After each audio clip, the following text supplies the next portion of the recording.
النهارده هنعمل مع بعض كفتة الحاتي بس بطريقة وتكات أول مرة تشوفيها على اليوتيوب، يعني بدون فحم بدون دخان وهتعملي أجمل وأطعم كفتة ممكن تشوفيها، يعني لو أول مرة بتعملي كفتة هتنجح معاكِ من أول مرة، وبرهان وتحدي إن أنتِ تعملي الكفتة هتطلع معاكِ أجمل من بتاعة المطاعم.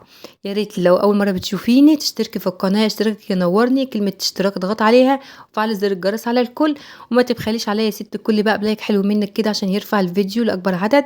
ما تبخليش عليَّ باللايك. عايزة أقول لِك لو أنتِ أول مرة بتعملي الكفتة دي هتنجح معاكِ من أول مرة، حاجة كده في منتهى الجمال، طعم خطير، هنضاعف الكمية، يعني بدل نُص كيلو لحمة هتبقى معايا كيلو من الكفتة، حاجة كده بتكات بحاجة كده هتزوديها على الكفتة من بيتِك هتضاعف الكمية وتطلّعي أجمل وأطعم كفتة ممكن تشوفيها.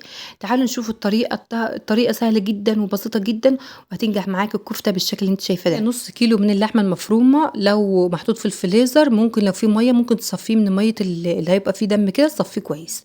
معايا حبّاية من البيض، معايا بقى السر بقى في معلقتين كده من الدقيق الذرة، دقيق الذرة ده باجيبه من عند العطار أو من السوبر ماركت مغلّف، لا بييجي سايب لا بييجي مغلّف زي ما أنتم شايفين كده اسمه دقيق ذرة أصفر، باحط منه معلقتين على الكفتة بتربط معايا على طول وتخلّيها فظيعة، معلقة نشا حبّاية واحدة من البصل الصغيرة، ومعايا كزبرة، ومعايا فلفل أسود وبهارات لحمة، ومعايا ملح، ما فيش أكتر من كده. هانزل بمعلقتين الدقيق الذرة الأصفر، وهانزل بمعلقة النشا أو بحباية البصل اللي إحنا عملناها وبشرناها على المكنة ناعم خالص، ومعايا معلقة من النشا كبيرة. عايزة أقول لِك معلقة النشا دي فايدتها إن هي بتدّي مَطّة كده في صابع الكفتة، ودقيق الذرة بيضاعف الكمية وبيدّيها كده هشاشة وما تخلّيهاش سايبة معاكِ، بتبقى الكفتة مش سايبة معاكِ. وكمية من البهارات بقى، فلفل أسود، على أي حاجة عندِك، جوز الطيب، على توابل لحمة، البهارات اللي عندِك بقى ممكن تحطيها، ودي هريسة شطة، يعني فلفل وأنا عاملاها هريسة كده، كنت عاملاها عندي على القناة وحباية من البيض. هابتدي بقى نجاح الكفتة في إيه، إن أنتِ تبتدي تعجني في الكفتة لحد ما تتماسك وتعمل كده خيوط معاكِ، عايزة الكفتة تطلع معاكِ ناجحة وما تبقاش سايبة معاكِ كده لأ، تمسكيها تعجنيها عجنة كويسة، لو بالهون بقى كده بإيد الهون ممكن تعجنيها، بالكبة ممكن تعجنيها، المهم تبقى في خيوط كده.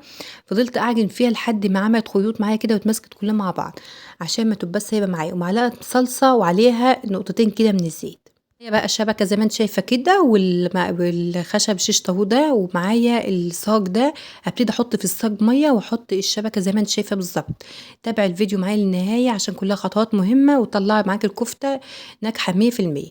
هابتدي بقى أصبّع كده على الشيش طاووق اللي معايا، على عصيان الشيش طاووق اللي أنتِ شايفاها دي، باخد عصايتين كده بعصايتين وأبِل إيدي من الصلصة والزيت اللي إحنا عاملينه في المعجون الصلصة وفي الطبق التاني والزيت، وابتدي أدهن إيدي كده وابتدي أضغط بصوابعي كده زي ما أنتِ شايفة، بصابعي الكبير كده وبإيدي وأقوم ضاغطة كده لتحت عشان تعمل الشكل بتاع برّه بالضبط، أو كفتة المحلات أو المطاعم اللي برّه.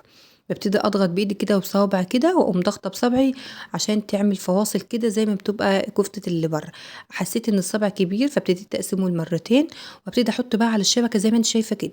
هاولّع الشبكة من تحت على نار 200 وهي تحمر من فوق ومن تحت، يعني ما تولعيش الشواية من فوق، هو الفرن من تحت بس، فرن البوتاجاز، يعني مش هاعوز فحم ولا عاوز دخان ولا أي حاجة.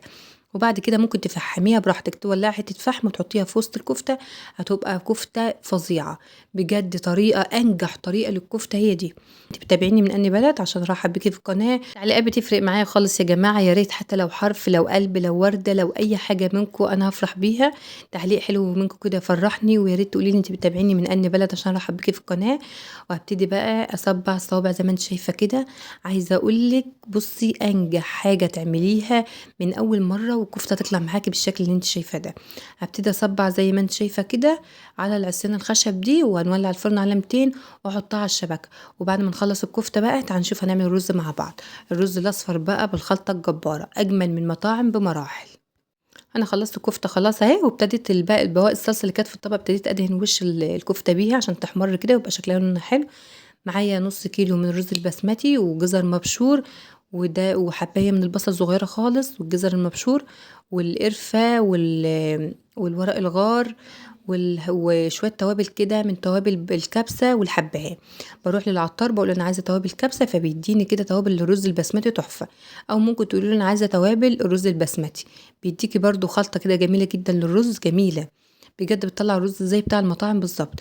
معايا بصلاية حباية من البصل وابتديت أحمّرها بقى بمعلقة سمنة كده، وانزل عليها بالقرفة والجزر وكل حاجة، لازم اشوح التوابل معاه عشان يبقى لها ريحة في الاكل. يعني انا بحب احمر القرفة والورق الغار والحبهان معايا عشان خاطر يبقى لها ريحة كده في الرز اكتر لما بتحمر في السمنة. خلاص انا اديت تشويح لكله كده، الرز والجزر والبصله والحبهان وورق الغار والقرفه. ابتدي بقى انزل بالرز، حابه تنزلي بالميه الاول وبعد كده تنزلي بالرز مفيش مشكله، بس انا بحب انزل بالرز الاول عشان ياخد من ريحه السمنه كده وريحه التوابل زي ما انت شايفه كده. في ناس كتير بتنزل بالميه الاول عشان يدي لون اكتر، انا بحب انزل بالرز عشان يديله طعم وريحه كده في السمنه وتشويحه البصله والتوابل. هبتدي اقلب كله كده واكون مجهزه بقى شوربه مغليه او ميه في الكتل حسب اللي موجود عندك. وبعد كده هقوم نازله عليها الكوبايه الرز البسمتي بتاخد كوبايه ونص من الميه، يعني مش زي الرز المصري، لا ده بياخد زياده شويه في الميه. انا ما بعملوش كوبايه بالكوبايه، بعمل بالنظر كده. انا معايا شوربه بقى تقيله كده وحلوه عشان تبقى لها طعم وريحه. ابتديت بقى ازود الرز. عايزه اقول لكم الرز انا كنت غسلاه ونقعاه، نقعته حوالي ساعه قبلها عشان خاطر يستوي مبقاش مدقق معايا في التسويه. وخلاص انا غطيت الرز خالص كده ومعلقه ملح كده، يعني اظبط الملح بتاعها، وابتديت بقى اغطي عليها لحد ما يتردد. وهتشوفوا الرز معايا في الاخر نتيجته رهيبه وطعمه وريحته كانت قلبة الدنيا. بجد اكله خطيره وسهله جدا، ممكن تعمليها في 10 دقايق.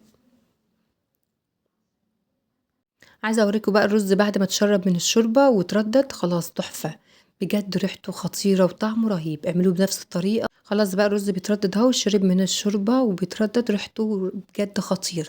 اعملوه بنفس الطريقه. لو عندك ليمون مجفف ممكن تحطي ليمونيه مجففه معاه. الكفته بقى خلاص طلعت اهي من الفرن. عايزه اقولك بقى حاجه كده في منتهى الجمال، يعني مطاطيه رهيبه زي بتاعه المطاعم بالظبط، لونها وطعمها وريحتها خطيره. جربوها بنفس الطريقه وبجد هتدعولي.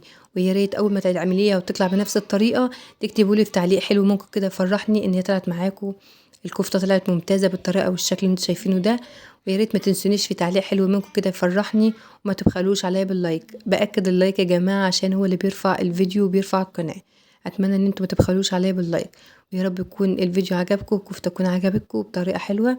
وباي باي، واشوفكم في فيديو جديد ان شاء الله.